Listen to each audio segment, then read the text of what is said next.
Hello everyone, welcome back to Scratch Life. This is a new video for class 7 lines and angles. In this video, we are going to see different terms which we are going to use in this chapter. So let us first see what is a line. A thin, dark, straight mark on a surface is called a line. For example, if I have a thin, dark, straight mark like this on a surface, I'll call it as a line. Now, we come across second term, that is intersecting lines. So if I have two lines that touch each other on a certain point, like this. If I have this line and this will be the second line, they are touching each other at a certain point. That is why I am calling them as intersecting lines. So these lines AB and CD are intersecting each other at certain points, say O. So AB and CD are two line segments intersecting each other at a point O. So AB and CD are intersecting lines. Now we have come across a term called angle. What do you mean by angle? We have two line segments. If I have a line segment, suppose like this, and I fix a certain vertex here, this line segment can be produced only in one direction, then I'll call this line to be ray. This is called as ray. Now, if I have two rays having a common point of origination, say I have this ray having OA as its name, and I have another ray having this point only as its origination, that is OB, then the angular separation between them is known as angle. So, how can we name this angle? This angle is named as angle AOB, or we can say it as angle BOA. So, this is an angle. Angle can be of certain types, which we are going to see now. So, these are the types of angle that we have. First one is acute angle, second is right angle, third is obtuse angle, fourth is straight angle, fifth is reflex angle, and next one is complete angle.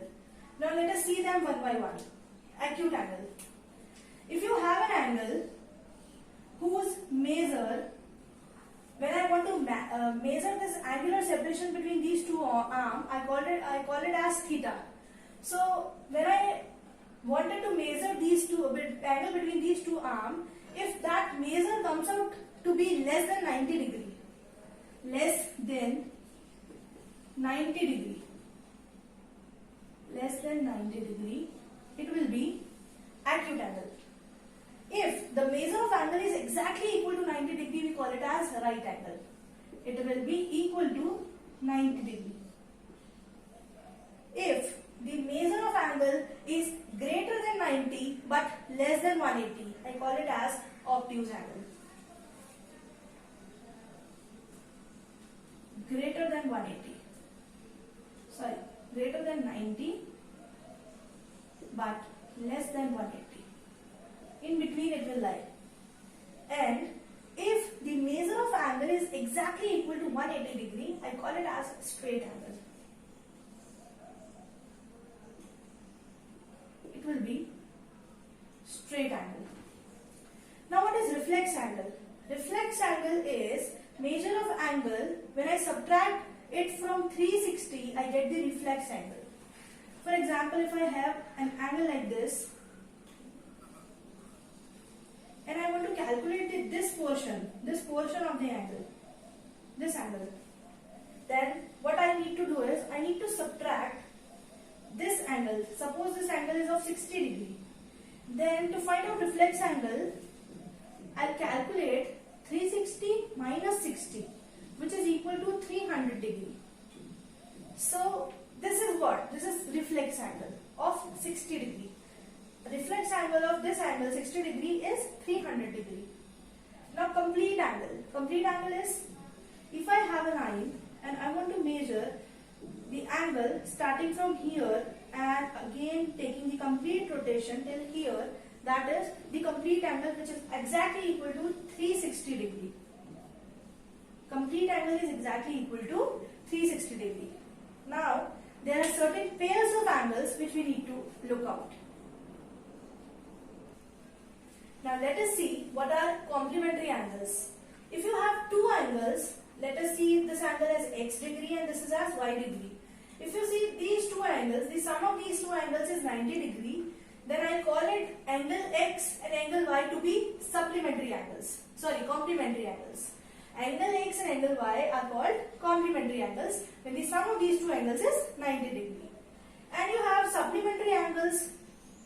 When we have two angles x and y, the sum of these two angles is coming out to be 180, then I call these two angles to be supplementary angle.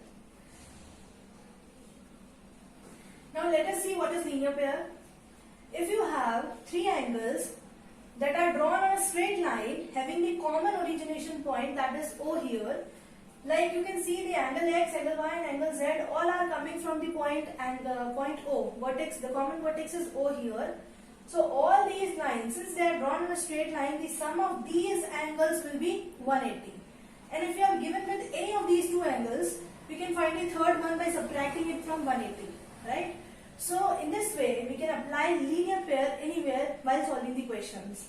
Now, vertically opposite angles. Suppose I have two intersecting lines. The angles which are vertically up, down, they are equal to one another, like A and B. This angle A and angle B is equal to one another. Similarly, the angle C and angle D is also equal to one another, right? So, in this chapter, we have gone through what are lines, what are points, what are different types of angles. Along with this, we have gone through linear pair and also vertically opposite angles. Now, we will be seeing the parallel lines in the next part of this chapter. Thank you for watching. Please like, share and subscribe.